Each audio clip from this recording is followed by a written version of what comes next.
In 1974, we were a young couple just trying to find our first house, but we had a lot of parameters to include. The main one at the time was to construct a house that could be a house and also a music studio. So we proceeded to have our house designed with that in mind, and I was joyful because I had a bare piece of land which I could call my own for my lifetime at least, and plant trees and pull in rocks and use the rocks that were already here to create an environment that I felt was pleasing. And so I proceeded to do that. And initially I announced to my husband David, I am not going to have a lawn because I think in Albuquerque lawns are stupid and they use up water and they don't really water deeply and they can't let the trees grow right because of that. And so I planted trees without a lawn. And within 5 years of that, I think it was, I was turned into the city by my neighbors because guess what? I didn't have a lawn and I was devaluing the property for the rest of the neighbors. And the city sent me a letter telling me that I was going to be jailed or fined for 30 days. And I had to environment person at the city at the time and explain to her that all these trees that were seedlings at the time were going to become trees and landscape in the future. And I gave her all the Italian names, and we came to an agreement that I would cut down all the sunflowers, which my neighbors considered to be weeds, harboring noxious insects and dangerous rodents. So I would cut all that down and just leave the trees. But that I wouldn't have to put in a lawn. So that began the whole saga. And from there, from 1974 until 2022, I have been planting trees and have now overrun my back wall due to the fact that the animals come in and out. And I'm now trying to make my backyard blend into, I guess you could call it a hedgerow for cover for the animals, to begin the process of undesertifying the open space behind our house, which used to be forested until the Spanish came, cut down all the live oak, which were very tall. They were Arizona white oak, hence Albuquerque, which means white oak in Spanish. And then the cowboys came in the 30s and overgrazed it. So now the land all up against the Sandias is complete desert, which it doesn't necessarily have to be that way. We can change things. Just because we aren't keeping them status quo doesn't mean that that's how the land should stay in perpetuity. Here we go, up to the violin making wood pile.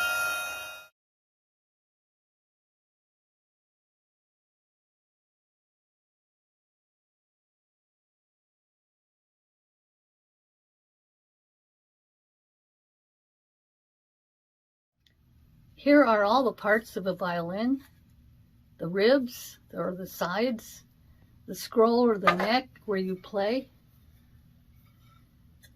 the top with a bass bar on the inside, which is important. It's part of the soul of the instrument.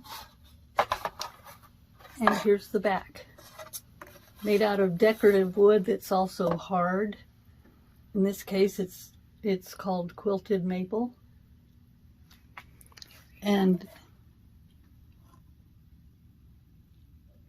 it will be glued onto the back of the instrument, or the back of the instrument, and it'll be put together like this using clamps.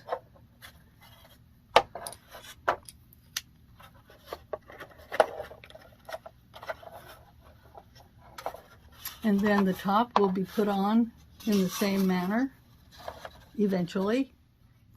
This is the scroll of the instrument, and it's hidden inside this block of wood, only partially cut out, waiting to be revealed.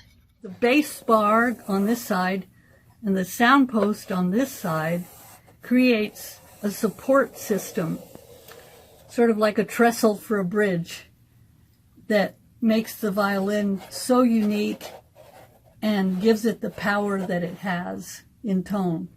Otherwise, it would just sound like it was being played under a pillow. And it would last for about 5 years and then implode. The names that the people who commission instruments give to the instruments, and really gets to know the people, what they're about, what their creativity is, their expressivity, and that's what goes into the instrument. The name comes along with it, but I think that's a little more I don't know, not philosophy, just your way of working. Yeah. So what are their names? That one is Einstein. Okay. That one is Tree Song. Tree Song. Yep, there's a tree in there. It has a poem by the person that's purchasing the violin, which she also turned into a song. Einstein, Tree Song, and That is the canyon wren. Canyon Wren? Wren. Wren. Inside is the wren singing Yes. this song, coming out in a sonogram. I love that aqua color for the back. Really beautiful one piece of backs. Is that burled? That's not burled, is it? It is. That is beautiful. I didn't go total burl on the back because the little eyes can pop out. Should I start with the Traveler? Or? Sure. All right. Probably the most in tune. Eric already owns a violin that I made for him called the Traveler, which he'll play first. One of my favorite composers, Luigi Nono, Italian composer. He was visiting a monastery in Toledo, Spain, and he saw this written on the wall. Caminantes no hay camino hay que caminar. I'm sure my Spanish is fantastically awful. It's translated in different ways, but often it's translated as traveler, there is no path, there is only the walking. And that's where the Traveler gets its name. It has a feather, courtesy of Hildegard von Bingen. I am a feather on the breath of God. And it's sprinkling cosmic feather dust all along the back. We have kind of a river coming across. And this was all your invention, the crossing paths on the scroll, which I love looking at in rehearsal. Yeah, it is absolutely beautiful, and I got to be involved from the selection of the wood on down to the tuning pegs.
I'm so glad you came in person.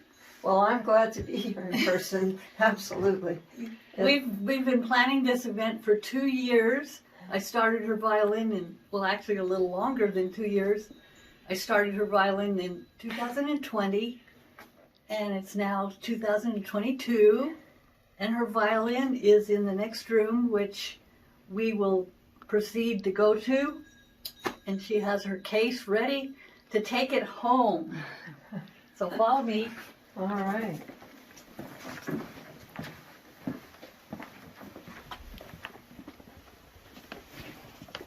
And here is the new Canyon Wren. The name of her, Mary Anderson's violin. It's gorgeous. Absolutely gorgeous.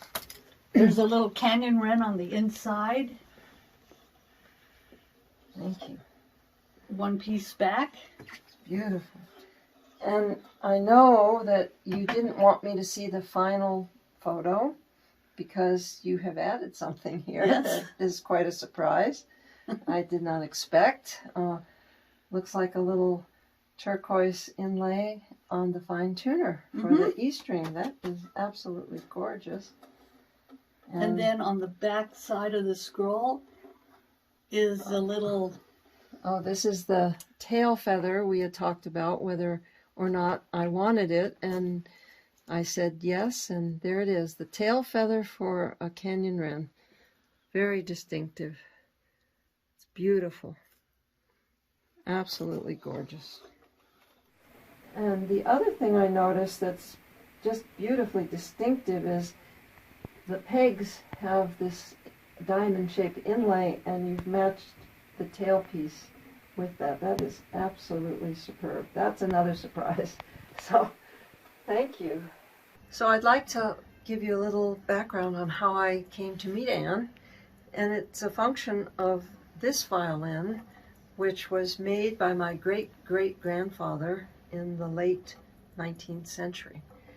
And I took it to Robertson's and Sons here in Albuquerque for some additional restoration work.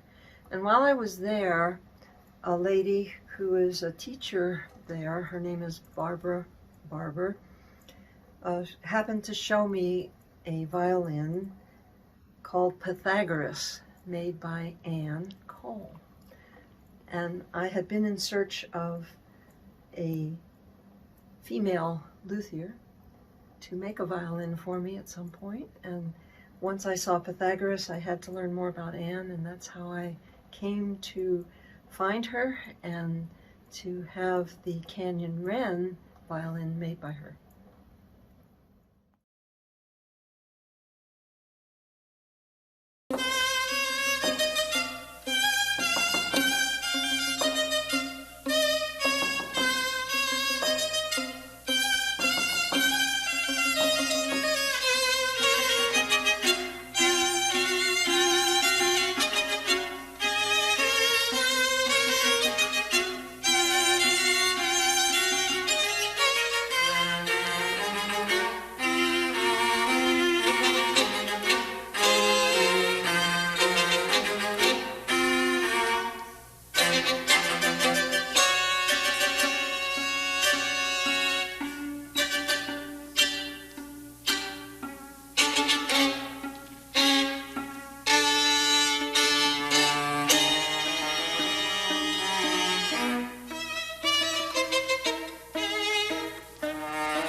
I had to clean out my attic, and I couldn't think of where to put all my pictures. And then I realized I've got the whole wall in the ping pong room, which I haven't painted yet. So I hung it up all in here. And you can see various people in my life, various animals, musicians, plants. It's all here.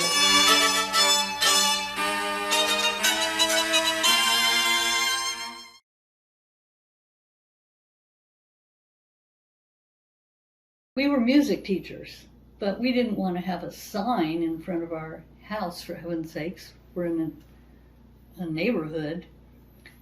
But still, I love music anyway. So this marble was cut in 1906, intended for the Lincoln Memorial. It's now some of it being preserved as remnants on my front hill, which have become an artistic installation called rock music, with musicians engraved into the rock and actual rock instruments implanted into other sides of the rock. And I have a little trail leading up to it, and all my neighbors and anybody who stops by is welcome to go and enjoy the rock music.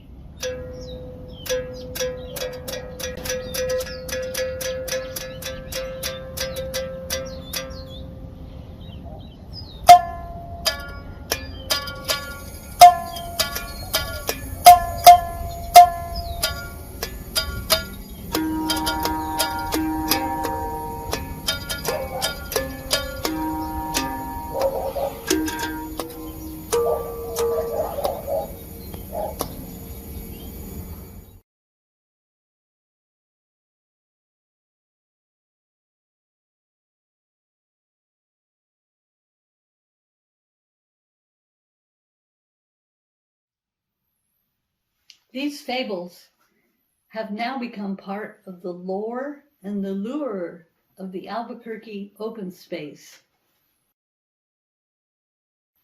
One day I came out in the yard, and here this guy was, and he said to me, "I'm going to take care of this little piece of earth for you." And that's what he's done ever since, for the last 20 years. Anyone who comes back here enters in peace and harmony, and everyone gets along with everyone.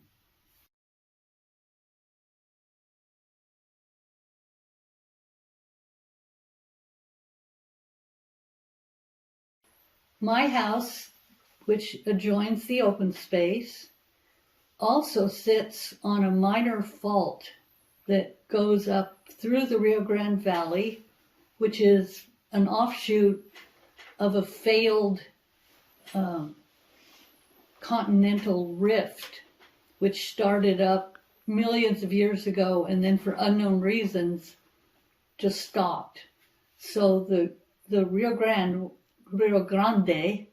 River runs down through this fault line, and the sandias were also pushed up along another fault line which runs parallel to the Rio Grande Valley. Our house sits on one of these little cracks, and you can actually see it on the side of my house. You can see the actual earthquake in action, and actually see a form of life which is not well known. It's called rock cyst.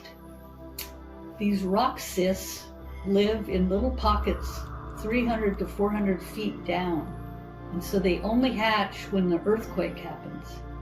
And in this instant, an earthquake has just occurred, and you can see these rock cysts popping out of the rock, becoming floating embryos, we should call them, I guess. And as they float up, they become windborne, and they develop little feet, sort of like an octopus dandelion floater object. They float around up there and create their own form of reproduction. Then a few real lucky ones, if they happen to land in another crack from another earthquake and happen to get down deep enough, like 300 feet, they can start the rock cyst life cycle all over again, which probably takes millions of years.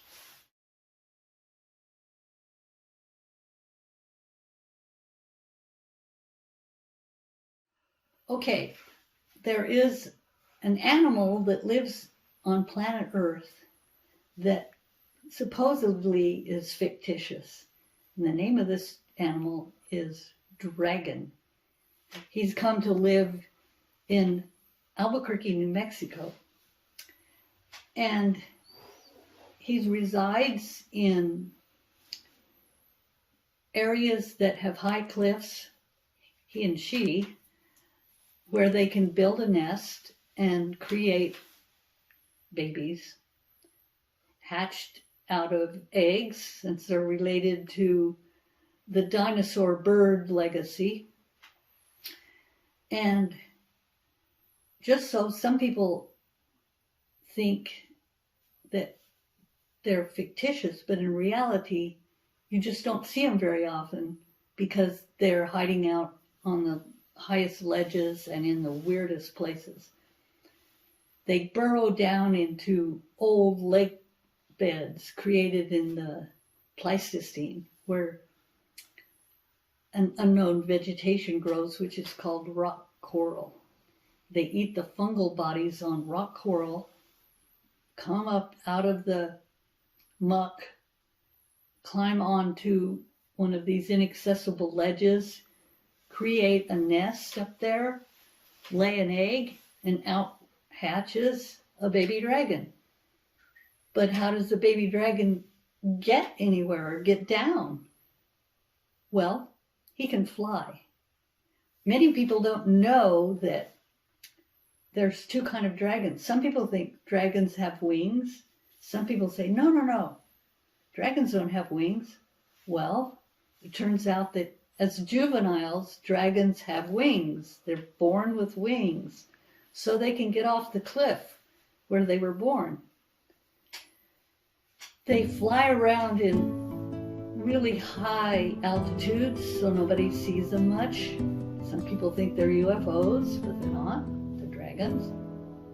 And they undemandingly and surreptitiously fly in many places. One of the places they landed was my yard, where they found a deposit of rock coral, went down there into the ground, and guess what? How did they get into the ground? Well, as their hormones took hold and they became adults, that triggered the shedding of the wings. So that's why some people say dragons have wings, some people say no, they don't. Depending on what you see, juvenile or adult, that will tell you whether or not they have wings or not. So my dragons have just come out of the deposit of rock coral and are heading up to the roof, which will suffice for a high cliff. And they will then build a nest, hatch an egg, and a new baby dragon with wings will soon fly off.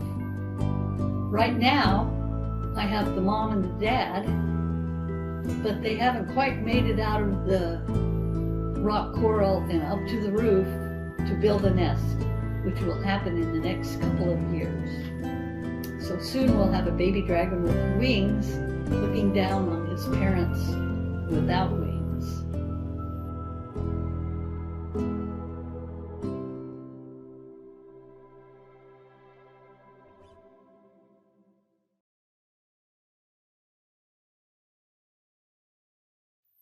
If you ever come to visit the last American that stands in the open space near my backyard refuge, you will find a stela engraved in rock with the story of the last American on it.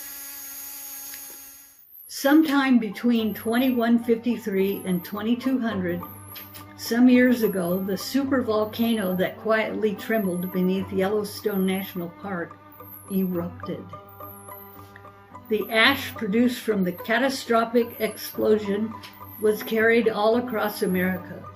Lung damage and the ensuing pandemic wiped out at least 90% of the population in the northern hemisphere. Areas of the world including Australia, South Africa, Tasmania, New Zealand, and Patagonia were overwhelmed by desperate survivors, while the hypersonic starships based in French Guiana were still lifting off. Those who had the access to funds fled to the remote refuge on Olympus Mons, Mars. It was a refuge founded by Elon Musk. No one among the survivors in the rest of the world has been able to establish contact with anyone in North America who is still alive.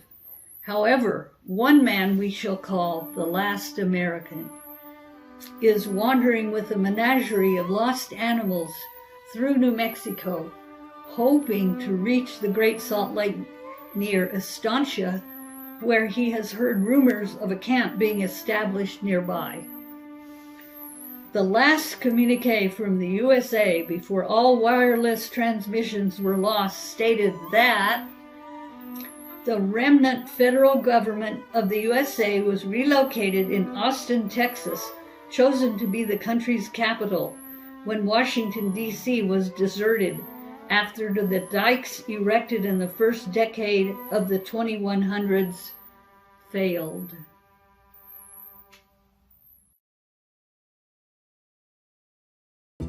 In the endeavor to make this backyard wildlife friendly, I also was, quote, invaded by larger species, such as deer who jumped the fence and started breaking down the gate, and raccoons and squirrels and skunks, you name it, it's here, whether you like it or not.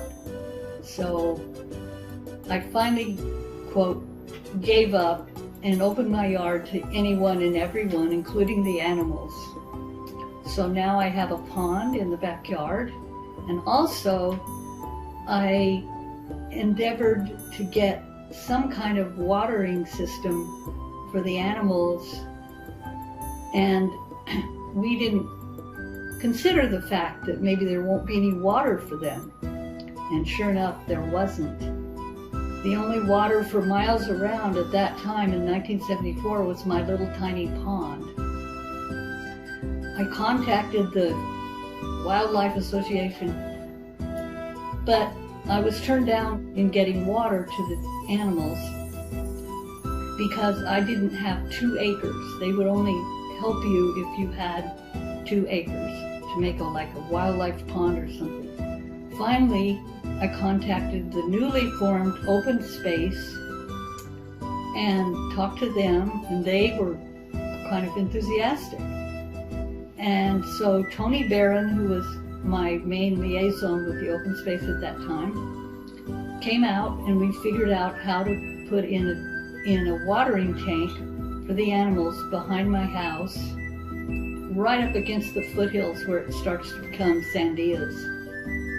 It has a large reservoir in it with holes punched in the top of the lid so that when it rains, the tank fills up and then it comes out through the bottom into an open watering pond for the animals. And this all works fine as long as it rains. Periodically, it would quit raining here. I hooked up huge numbers of hoses to drag up to the tank to keep it filled up in times of drought. And then finally I got a Boy Scout Eagle troop and got permission from Open Space to dig a trench and put in a PVC pipe to the deer tank. And that has worked out well, except what's going to happen when I die? Because the tank gets filled up with my water, which I pay for with my money, which is really expensive now. So I'm hoping that someone will come forth and offer to take over this watering tank eventually, because I'm not going to live forever. So we got the watering tank in, and that attracted more wildlife here and there because of the fact that this was the only source of water for miles around. I've had deer, cougar, bobcat, quail, and it all comes to my backyard as well. So I thought, okay, I'm going to put up nesting poles for the birds. I'm going to put in indigenous plants and other wildlife plants that are beneficial for the animals, and that's a process that I've carried on now to 1974 to 2022. I've also started feathering out from my backyard into the arroyo behind our house, which was, of course, became an arroyo because all the vegetation was cut down, and what was probably even maybe a semi-permanent little stream coming off the Sandias when it was probably in 1500 is now completely dry because of all the plants that were completely eradicated. So I've started the process of refoliating the arroyo. That is what I'm mainly concentrating on right now. And so far I have a battle with the wildlife. I have to cage every single plant because the deer think, oh wow, we got a new tree to cut down today. So I cage them into the ground 3 feet, chicken wire down there. Then I put a remesh cage around them and also a chicken wire cage above ground as well as below ground. So that is the genesis of my landscape artistry that I've started on my little square of earth during my little fraction of a second on the planet.